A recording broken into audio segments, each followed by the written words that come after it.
Well, welcome everyone. Thank you so much for joining this session of the Connecticut Affordable Housing Conference. I'm Amy Peltier. I'm the Coalition and Advocacy Director at the Partnership for Strong Communities. And I'd like to thank all of our sponsors for allowing us to put this great conference on again and keep it virtual. And I'd like to note that I'm joined here today by the Partnership Policy Director, Sean Gio. This session, if I could advance here, this session is called Preserving and Reinvesting in Public Housing. And I am going to kick off with a brief history of public housing in the United States. It's tough to do it in 8 minutes or so, but I'm going to do my best. Okay. So starting at the time of the late 19th and early 20th century, this was a time of growing industrialization and immigration amid a lack of infrastructure and regulation, often creating unsanitary housing conditions in the United States. The early attempts at regulation really came through tenement laws and a national housing association that was focused more on types of buildings being constructed and attempting code enforcement, but were ineffective when what was really needed was community development and community supports. The 1993 National Industrial Recovery Act during the New Deal saw some of the first public housing developments as managed with the Public Works Administration. Slums and industrial areas were cleared to build a more communal style living space where there were shared amenities and a central open space. Often, the poorer communities of color that were living in these places were also cleared away to make room for the new homes, and the new homes became unfairly segregated. In 1937, a national housing authority is developed that replaced direction from the Public Works Administration, and a national housing law was passed. Large-scale public housing developments are planned, and this is the start of a push to create 1.4 million units over the next 2 decades in the United States. In 1939, about 50,000 units were built. However, this is also where the underfunding of public housing begins. There was only a $5,000 a unit cap cost. That was a drastic reduction from the Public Works Administration funding.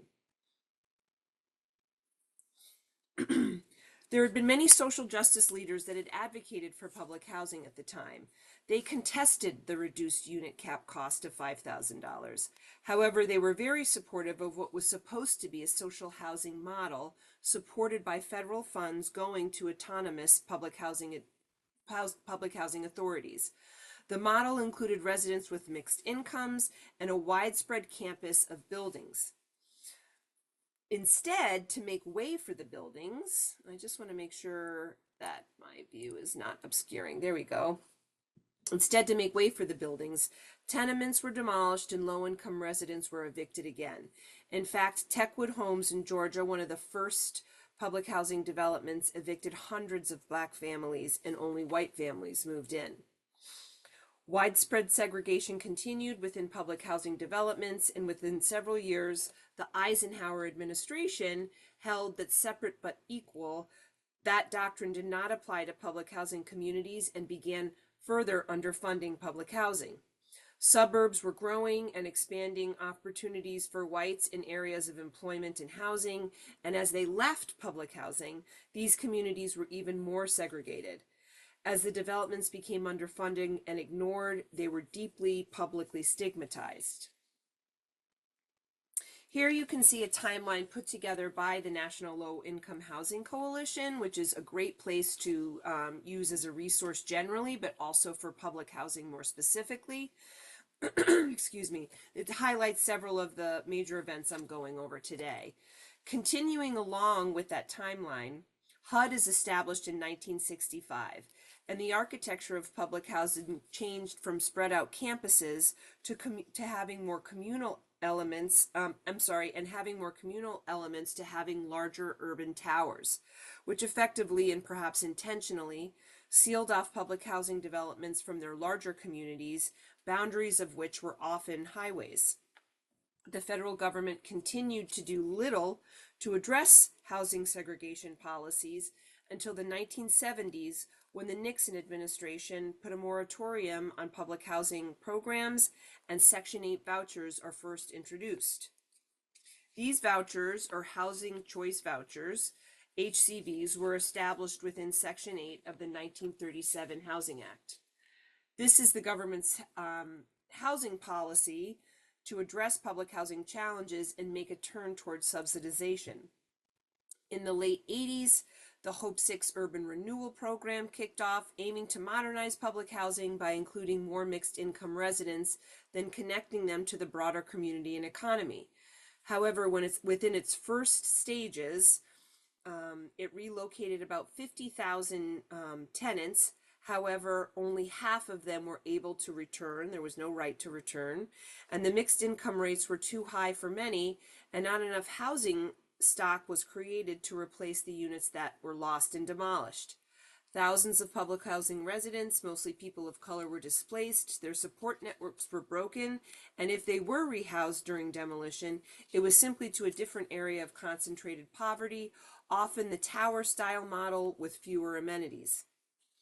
In the late 1990s, Senator Louch Faircloth from North Carolina introduced what's known as the Faircloth Amendment.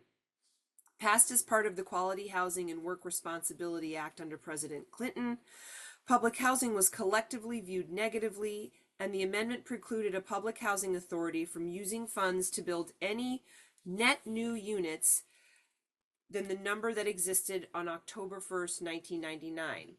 While some units have been built since then, it's been the result of demolitions, and the total number of public housing units has continued to decline over time. A more recent attempt at building public housing with the goal of improvements has been the RAD, or Rental Assistance Demonstration, that brings together public and private financing as a leverage for additional funds to convert more public housing into vouchers. RAD projects typically serve those with extremely low incomes, but have varying rates of success, with some saying it leaves too much discretion to local public housing authorities, who can often mismanage the funds. So where are we now?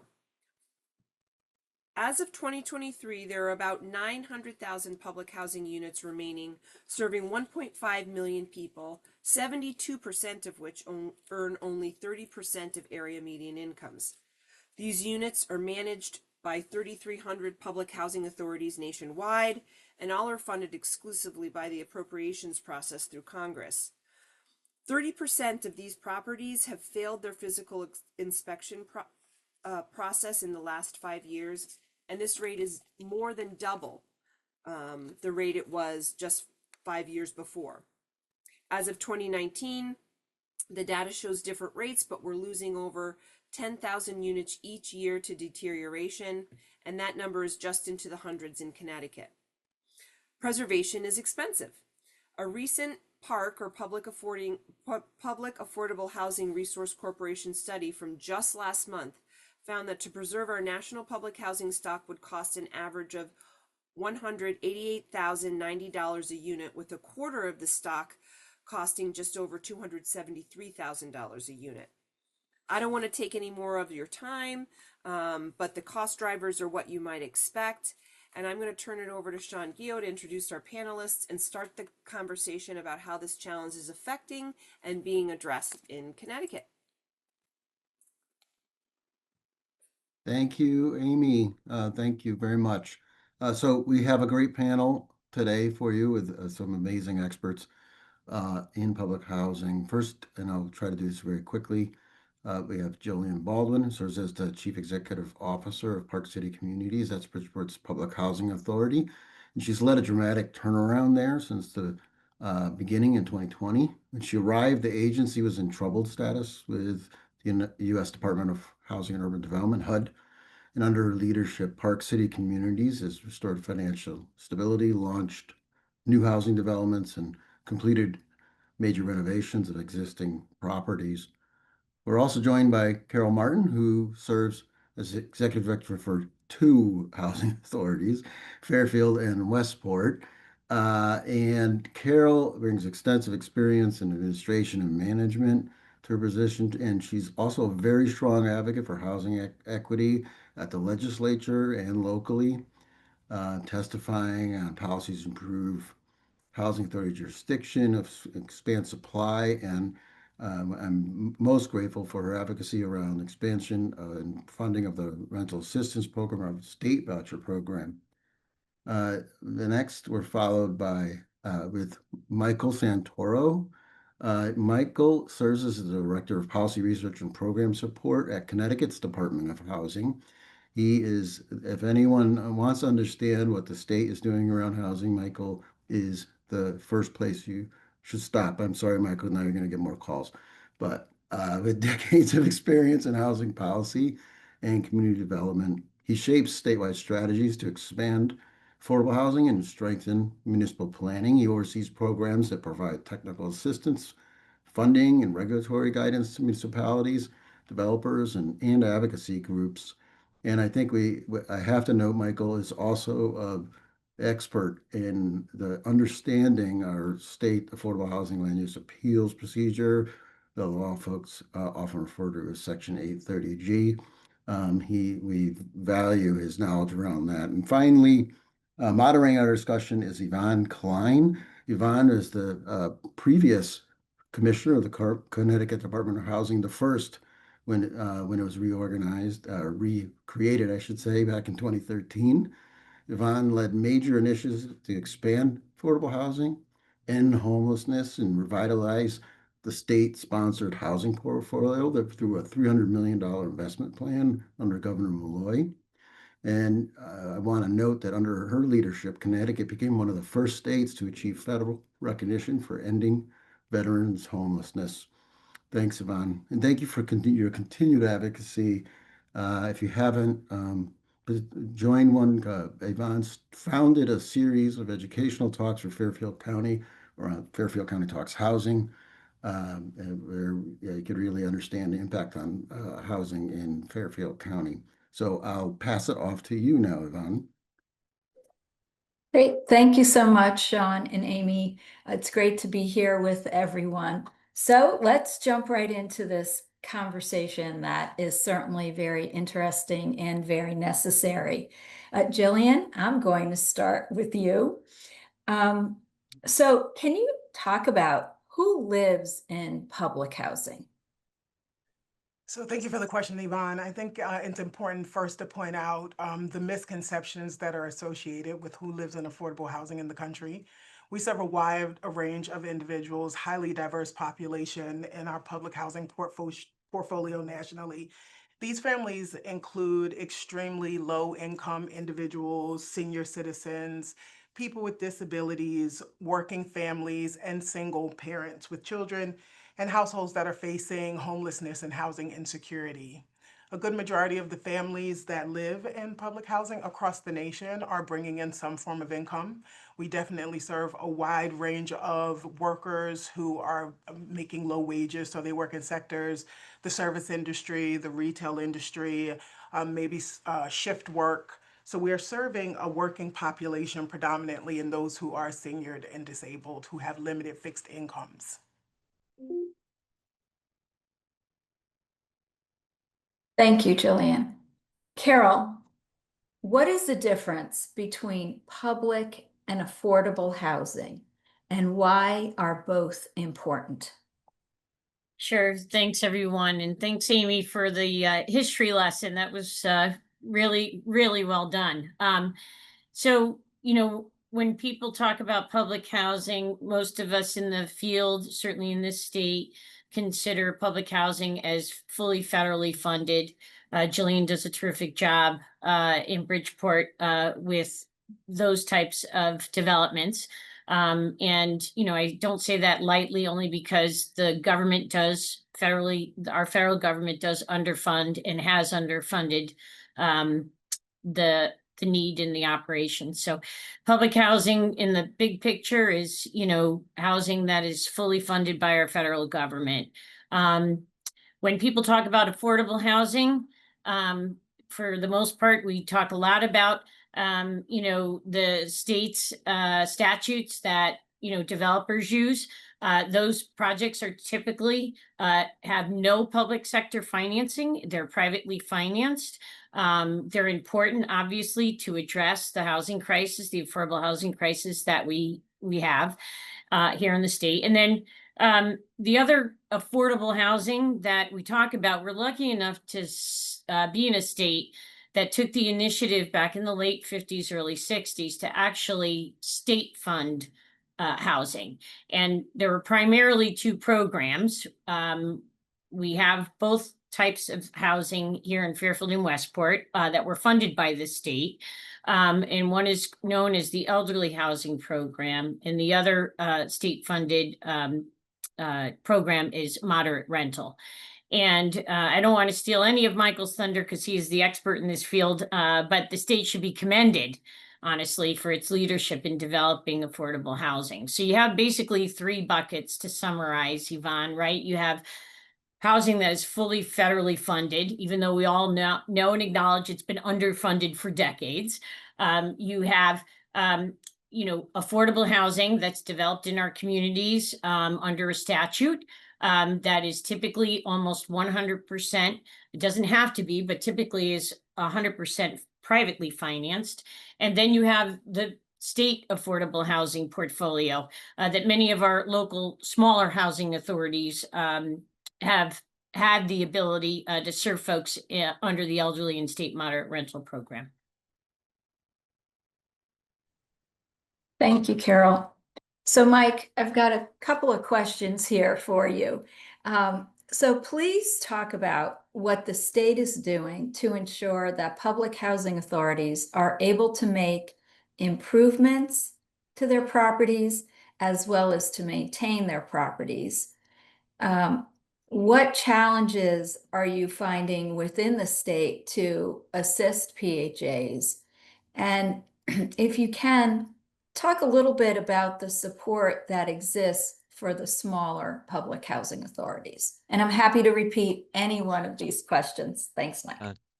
Thank you, former Commissioner Klein, and I appreciate it.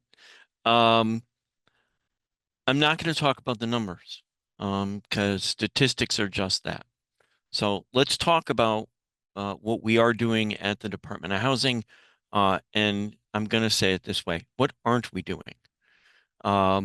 We provide rental assistance through state financing, as well as we administer the statewide federal Section 8 program. We have continued Governor Malloy's $300 million commitment to the preservation of that state portfolio, what we call the state-sponsored housing portfolio, or the SSHP. In addition, we put preservation dollars into both our federal properties and our USDA financed properties. And a lot of people don't talk about the number of USDA financed properties that we actually have here in the state of Connecticut.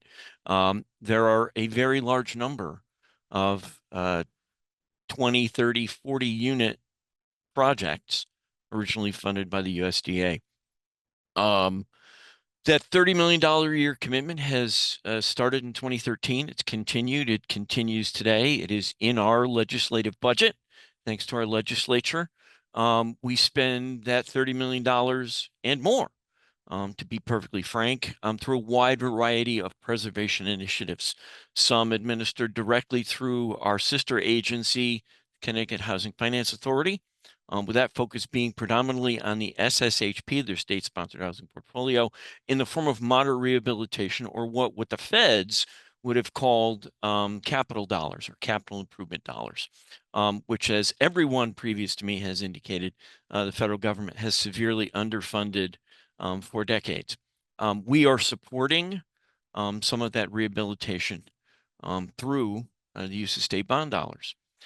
In addition, we work again with CHFA through major redevelopment, which Executive Director Baldwin and Carol Martin have spent a great deal of time, effort, energy, and money to rehabilitate, preserve those federal and state public housing units in a form of major redevelopment, where they're actually doing demolition and reconstruction. Where we had 100 units, they tear them down, put the 100 units, and in many cases plus, back. Unlike the feds, we don't have a fair clause limitation. As a matter of fact, we go the other way. If a local housing authority wants to tear down one unit, they're not only required to put at least that one unit back, but we are looking for ways to help them expand and build more. Many of you have experienced our special session that reached a conclusion just the other day, resulting in a new piece of housing legislation, which I believe Sean went into excruciating detail about how inclusive, I'll say, is. There's a lot in that bill. There's a lot to unpack. And I will simply say, we, the state of Connecticut Department of Housing, will be taking a major role in the implementation of a large number of the components of that bill, not the least of which is a commitment to $50 million directed at our local housing authorities to create more state-financed public housing. It is not something we have invested in as a state in a while. It is something that is sorely needed. There are no details at this point. The legislation just passed. We have some ideas, but if you are a local housing authority and you want to build middle housing, and there is, thank you, Jillian, and there are details in the bill as to what qualifies as middle housing, then we will be reaching out to you shortly and hope to help you achieve that goal. Thank you, Mike. Jillian and Carol, we're going back to you. Tell us about some of the challenges that you face to maintain affordable quality units, and how are you thinking you can sustain that into the future? Carol, I guess I'll take a stab at it first. I Please think do. that, by and far and large, we know that we have an aging public housing portfolio around the country. This is not a situation that is particular to Connecticut. It is nationally. We have a portfolio where our units were built in the 1930s, 40s, and 50s, and the cost to maintain those units, the cost of construction and rehabilitation, continue to rise exponentially. So as the federal government funds public housing authorities less and less over the past decade plus, it makes it all the more difficult for us to not only deal with the capital backlog that's associated with our public housing communities, but the accrual cost to run housing in an efficient way that makes the living standard at the level that we would want to provide for our residents. In addition, we have a rising cost of labor and operational costs within our organizations. And so it's been a real challenge to try to ensure that the living standard is on par with housing being offered by private developers. But we want to make no mistake about it, and I'm happy to hear Mike and the state of Connecticut stand firmly on the fact that public housing is an important tool in the affordable housing toolbox that needs attention and preservation. So I'm happy to hear that our state and other leaders across the country want to better partner with public housing authorities to do aggressive preservation. Jillian, thank you. And echoes to you and Mike, public housing needs to be preserved and expanded. And if the federal government can't figure out a way to really jump in on this, then it leaves our state, to plan for and allocate the appropriate resources. And to that end, I've been fortunate enough over the years to get the full support of the state of Connecticut, especially using low-income housing tax credits in the communities that I am lucky enough to serve, Fairfield and Westport. And I think the biggest challenges that we are facing now is, we have to go out and purchase land in order to expand affordable housing options to families calling our office and emailing us every single day. And so land costs in Fairfield and Westport, for those that are listening in who may not be familiar with how the state is divided up into counties, but Fairfield County remains, some of the highest land costs in the state, and has for some time, obviously due to the close proximity of New York and Westchester County. And the other real big challenge that we have, and it's no secret, it's all public knowledge, is the fact that, when we go through our local land use approval processes, we tend to get opposition. We can probably all figure out, what motivates folks to come out and speak in opposition of, our mission to, expand and give choice for housing opportunities for, the residents of our communities. But at the end of the day, getting through local land use, just like any other developer, real estate developer, can have its own unique challenges. Great, thank you. So this is a question for everyone on our panel. What are the unique challenges for a small housing authority, or one that simply focuses on housing the elderly and the disabled? Who would like to take that first? I can give it a start. So it's a great question, Yvonne. And while in Bridgeport, we actually have the largest public housing portfolio in the state, which contains a large amount of family housing. So we serve across the full demographics of elderly and non-elderly individuals. But I think one of the challenges for smaller organizations is just their ability to generate revenue. The hands of the housing authority are often tied in a way that our counterparts in the private market don't have to deal with. They're able to borrow debt. They're able to leverage, the partnership between public and private partnerships in a way that housing authorities are not able to. So, for example, if we wanted to go out and borrow $150 million to address a capital backlog need in our portfolio, we're not able to do that.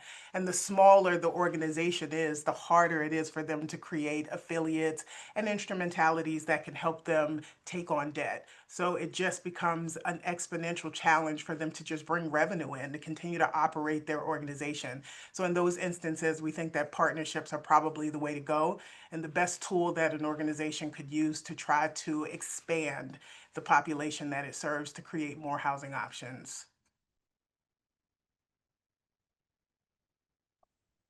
Would anyone like to add to that? Jillian, you did a great job. Any further comments on that? Okay, great. Mike, I'm going to go. Thanks. I didn't know if Carol wanted to jump in. One of the unique challenges we have, particularly for our small housing authorities, they got out of the business of building for a very long period of time. The vast majority of the executive directors for our small housing authorities have never actually built a project. They are in what I call maintenance mode. They are worried and concerned about the residents. They're worried and concerned about maintaining the property that they have, but they really don't know how to go about building. Believe it or not, a lot of our small housing authorities have land, and they have an opportunity to expand. That's why we're very excited about the new commitment of $50 million to help our local housing authorities to do that expansion. But it's getting the expertise that they need to be able to do that. Because nothing these days comes free. One of the things that we are looking at the Department of Housing in conjunction with that $50 million is trying to provide that expertise. And we're going to be exploring that option as part of implementation of the new housing bill going forward. The other thing I want to add, our small housing authorities are the lifeblood of public housing here in the state of Connecticut. We have 96 active local housing authorities, and only 44 of them have federal low-income public housing.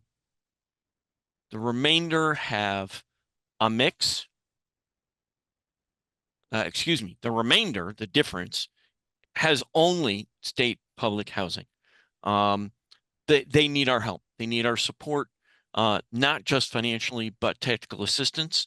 And we hope to tap the expertise of those housing authorities that have been able to expand, like Carol and like Jillian, to help them move the needle forward in creating new opportunities. And I just wanted to add, Michael and Jillian, obviously the financial underwriting of the original state-funded programs. And Michael's right, many of our small housing authorities, including the ones when I first walked in the door in Fairfield and Westport, were in maintenance mode. We had blown through our reserves, et cetera, and there was obviously a definite need to recapitalize. But taking it one step further, which is, what Michael just said, and is so true, and hopefully some of my colleagues that are listening in would most likely agree, to attract that skill set to go out and expand and to redevelop or develop and reposition. Not all of our housing authorities have that expertise, nor do they have the financial resources to go purchase that expertise. So, it really is a challenge for the smaller housing authorities. The larger housing authorities obviously do have staff capacity and hopefully some available resources, but our smaller state housing authorities, they're doing really good work in their communities, serving our most vulnerable neighbors. They need more financial resources to be able to expand their housing options in their community. Thank you. So Mike, I'm going to go back to you. Would you please talk about the data on units with expiring affordability in Connecticut? And I know this is moving, right? This is very fluid. And how many units? I mean, I think all these years you've been in touch with this, and you've been reviewing the reports that you receive annually from municipalities. So how many units do you think we lose, or are we losing on an average every year? How many units are typically converted, or their affordability is extended? Can you talk about that a little bit? And do you have a feel for, are there any averages on how this goes? So I try not to talk about the numbers. The numbers vary. Here in Connecticut, the reality is very different from the perception in terms of lost units. And for those of you who don't understand, the federal low-income housing tax credit program is finite. That is, projects that get built and financed through the LIHTC program have a specified term, and that term of affordability expires, whether it's 20, 30, 40 years or more. At some point in time, the requirement to keep those units affordable ends. Well, what DOH and CHFA do is we preempt or begin conversations with the owners of those properties well before the expiration begins. We, as a result, don't actually lose a lot of units here in the state of Connecticut because we engage with those property owners, we engage with the investors to re-up, to reinvest in those units and in those projects, extend their affordability, and maintain the affordable housing that we have. Are units lost occasionally? The answer is yes. But to be perfectly frank, if we lose one project a year, that's been a bad year. If you look even on the federal side, some of the older federal multifamily projects have an expiration date as well. Those are generally project-based units. And again, we attempt to preempt or get in front of the potential loss of those units. One fortunate piece of legislation that we have here in the state of Connecticut is any project which is going to lose its affordability must provide that notice to the Department of Housing. We put that notice on our website. If you go to our website right now, you will see that we do not have any posted expirations. That's a good thing. But again, it's because of the efforts that the department and CHFA take dealing with the existing portfolio to make sure that we in fact don't lose those units. Does the potential exist? The answer is yes, but be assured, if there's a project out there that's affordability is going to expire, we are in conversations or will be in conversations with the owners at some point well in advance of that potential expiration.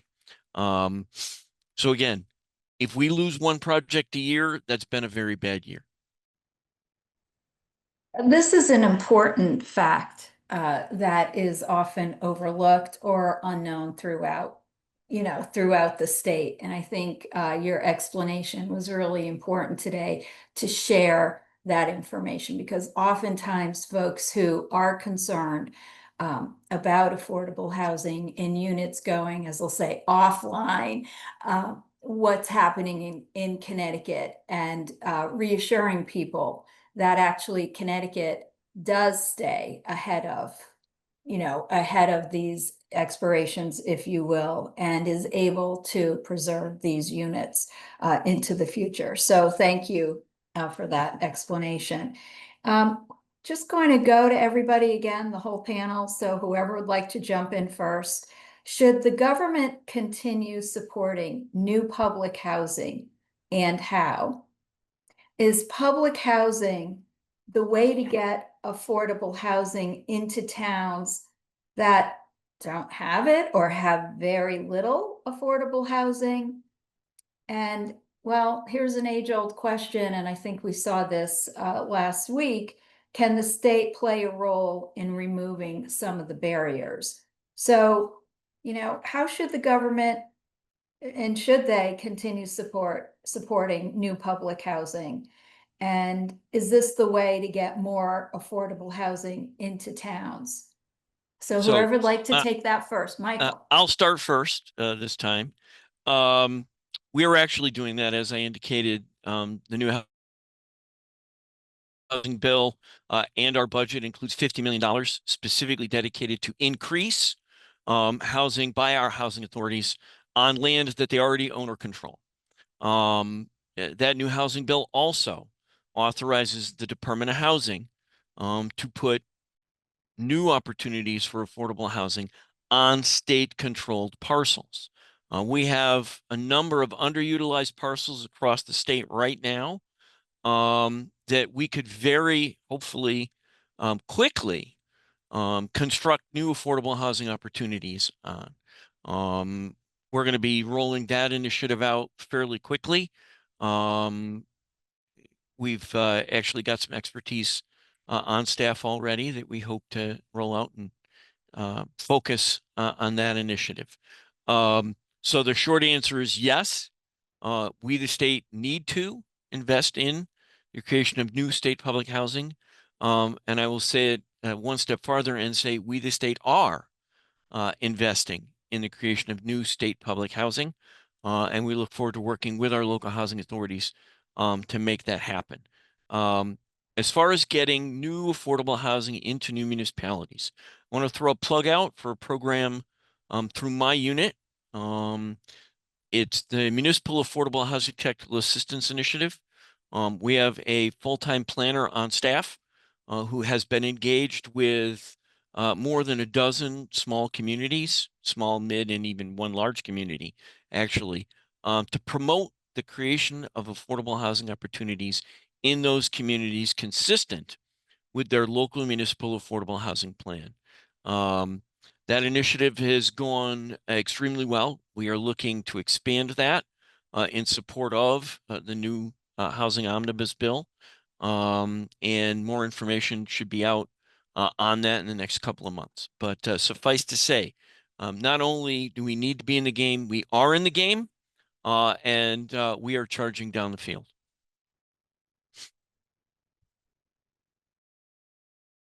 Yvonne, if I could just add a little bit more to that, if it's okay. Hopefully this will make Jillian smile a little bit too on a Monday. The role of HUD in our United States Congress they declared back in 37, I think, Amy's review, historical. That's a long time ago. We're almost getting up on 100 years here. Is to properly fund the rental assistance program. The rental assistance program is the most efficient way to make housing options affordable. And why is that? Well, because the basic premise of the rental assistance program is to take a market rate rent, pay the person that the landlord, the owner who's due that fair market rent to lease up, and fill the gap between what the fair market rent is and what the family's 30% of their income is. It is the most efficient way to provide housing. Why? Because the owner is responsible to pay the taxes, pay the maintenance, pay the upkeep. All this is rental assistance to house families and affordable rent. If the government doesn't step up and start funding rental assistance appropriately, unfortunately, it's going to trickle down to the states. The state of Connecticut continues to fund a state-funded rental assistance program. So if you think about it, the pendulum is going to swing. If the federal government does not come in and provide the benefits to our state residents, then the state of Connecticut then will have to figure out, and it's a struggle, figure out where those funds will come from to just keep the families that we have housed. The most important thing is we all know on this Zoom that we need to expand it. So this is sort of and I know the folks here were probably preaching to the choir, but contact your congressperson and tell them the federal rental assistance program needs to be funded appropriately. And I'll just echo the sentiments of both Mike and Carol, and I think I can't say anything that we all don't know on this Zoom, but how public housing just offers deep affordability, and it offers hard units in a way that are highly predictable for the most vulnerable among us. The families that are served here in our public housing portfolio often are making 30% of AMI or 50% of AMI. So these are households that need deeply affordable housing options, and the private market often locks them out, especially in a place like Fairfield County. So I think it's a no-brainer to say that yes, we need to heavily invest in public housing, and that it's just an important tool to serve all the families of Connecticut and beyond. Great. Thank you so much. I just want to remind folks in the audience, if you have some questions, please post your questions so we can ask our panelists those things that you are curious about. All public housing authorities are playing an important role as purveyors of deeply affordable housing subsidized by the federal government, operating capital and building new. If we were to consider RAD and housing choice vouchers, could either or both, and I think you all touched on this a little bit, could either or both be used at a greater capacity, and how? Both programs could certainly be used at a greater capacity. One of the ways in which a public housing authority is authorized to help create stability in terms of deeply affordable housing in the market is by using our housing choice voucher program, which gives direct subsidies to tenants and attaching them permanently to a unit in the private market through a contract with the landlord, and they're called project-based vouchers. I think if public housing authorities were fully maximizing that authority and ensuring that we had project-based vouchers under contract in the market, to the highest extent possible, we're allowed to project base up to 20% of our housing allocated vouchers that come from the state. If all agencies were project basing those to full capacity, I think that that's a way that we could maximize the program. And just in terms of the rental assistance program, it's the single largest tool that's coming to public housing authorities through our federal government to reposition and repurpose public housing. And so for agencies to try to look at ways in which the new options that HUD is offering us through the rental assistance demonstration program could better benefit communities. HUD has looked at this program and revamped it once, twice, 3 times now to offer better rents that let projects pencil better and be more financially sustainable in the long run. So I think housing authorities have an obligation to look at RAD in a different way than we were initially. There were some challenges with some of the first conversions and second conversions that took place around the country. And I think HUD has done a good job in looking at how that tool could be better maximized. And so I think that both programs could help assist us with stabilizing affordable housing. The one thing I would add is there is no one solution. There is no one source of funding. There is no one tool that is going to allow us either to create or to preserve. You very often hear, it takes a village to raise a child. It takes a full toolbox to create and preserve affordable housing. There is no one method that is going to get it done. We need to take advantage of every opportunity, every funding stream, every concept, every tool, have it work together based on the unique and specific needs in each of our communities, to both preserve what we have and create new opportunities. That's what we are trying to do at the department. We're trying to do that with our housing authority partners. We're trying to do that with our private development partners. And something that Jillian touched on earlier, that we're trying to do it with their affiliates. A lot of the local housing authorities, especially the larger ones like Jillian, have learned how to create entities within their organization that can then access additional forms of financing, which are not available to our public housing authorities. It is literally going to take every single tool and everyone working together, leveraging those tools to be successful.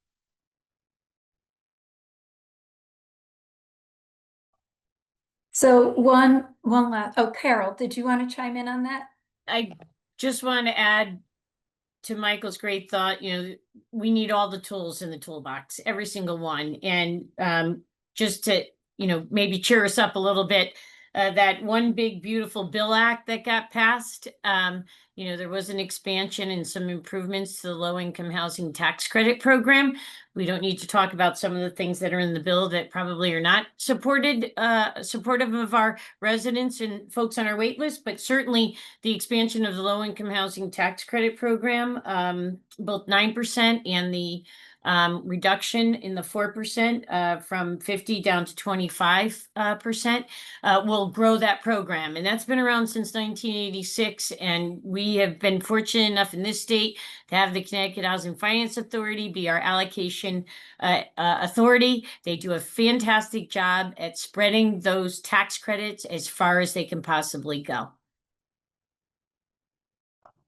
I have one more question for the panelists. So please, if you have questions, put your questions in the chat and we'll quickly get to those. So very quickly, you have a captive audience, just a few words. What can we do to help? Is there anything we can do that is supportive of PHAs? Quickly, like a lightning round. Be supportive. Plain and simple, just be supportive. If your housing authority wants to do something, help them. Volunteer. Be in your community. Help them identify what, where, when, and then help them get it done. Sorry, Jillian. You took the words right out of my mouth, Mike. I couldn't say it better myself, but I would just encourage the public to show up and interact and engage and get educated about what they can do to partner with the housing authority in our initiatives. Be present. And just to add, if you know your housing authority or their nonprofit affiliate is going through local land use, please come and support. Take time. I know everyone is busy with 3 jobs and, trying to get groceries at night to feed our young folks. But if you can just set aside some time. Most now land use bill, you don't necessarily have to be in the room. You can participate remotely, but just encourage everybody to try to come and support the projects as they're going through local land use. Thank you so much for that. And just to reiterate, yes, show up, write supportive testimony, or show up in person to testify at local zoning hearings. And with that, I'm going to turn this over to Amy. And folks, please send your questions into the chat so we can ask our panelists. Amy. Thank you so much. Thank you to all of you for really kind of rounding out, I think, a strong message around, where we are today and what we need to do, but also thank each of you for being leaders in this space and not only kind of leading with how you do your work, but also leading with heart and integrity, and really respect all of the work that each of you do. So thank you so much. There's one question in the chat, and then if we have more time, I have a question for you. But I thought this was a great one from Robin.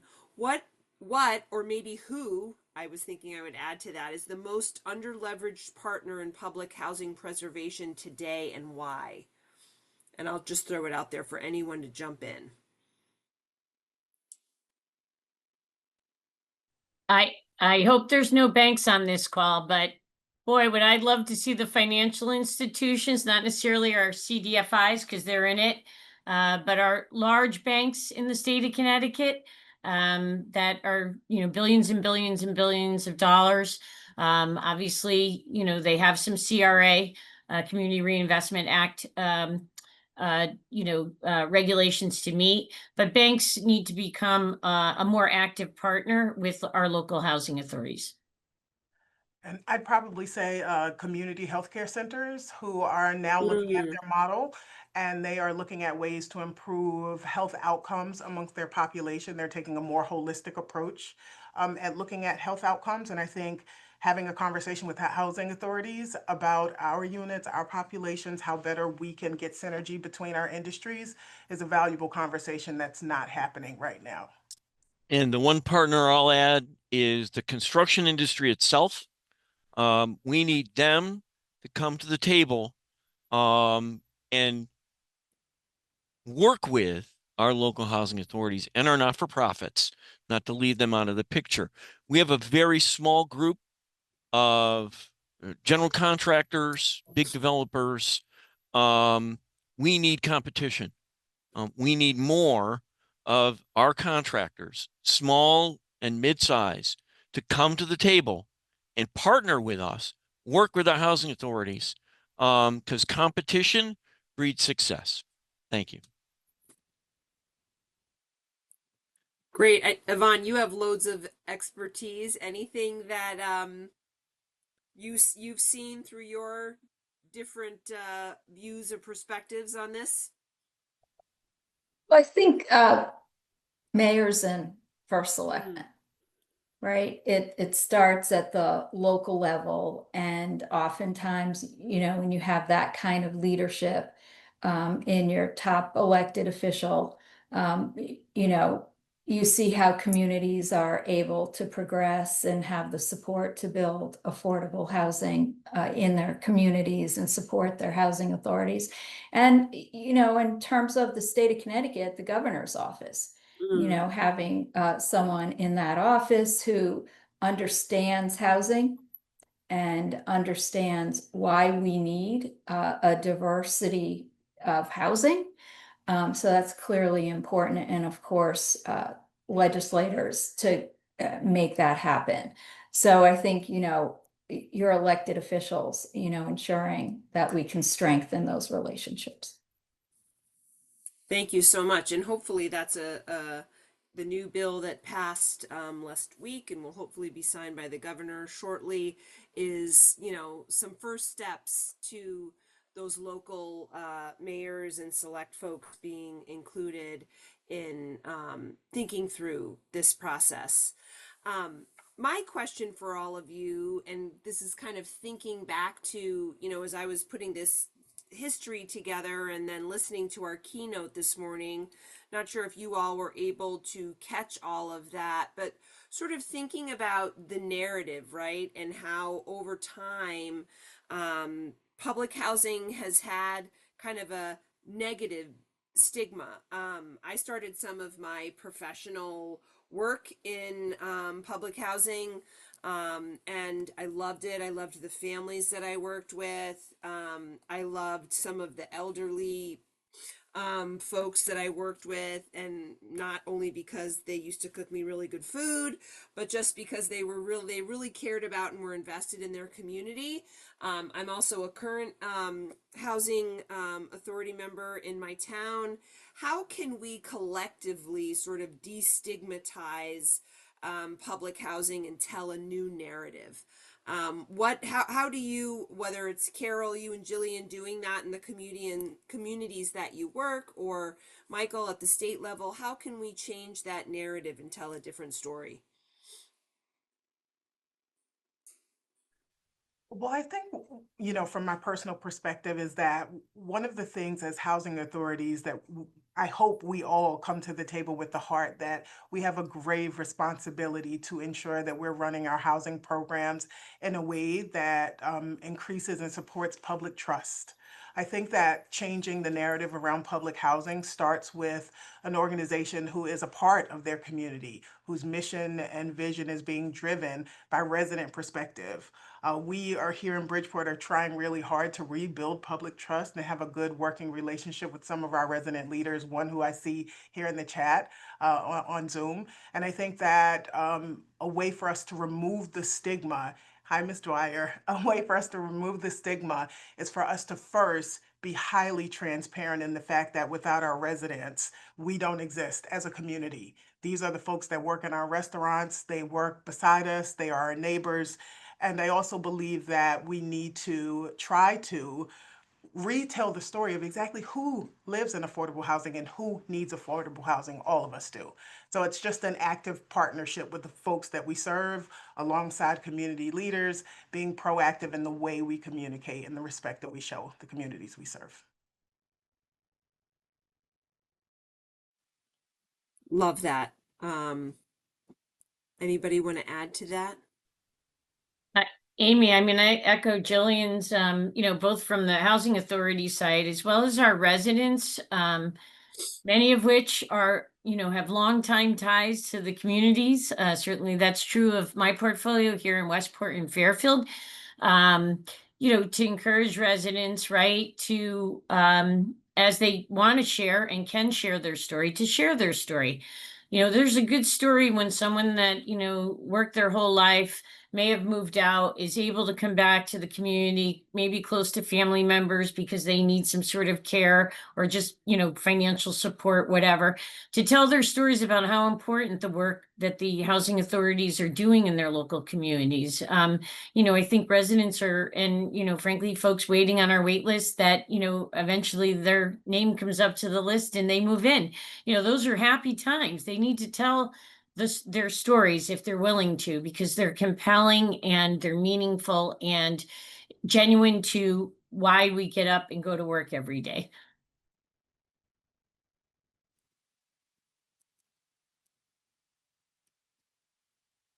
Michael or Michael or Yvonne, any final comments there?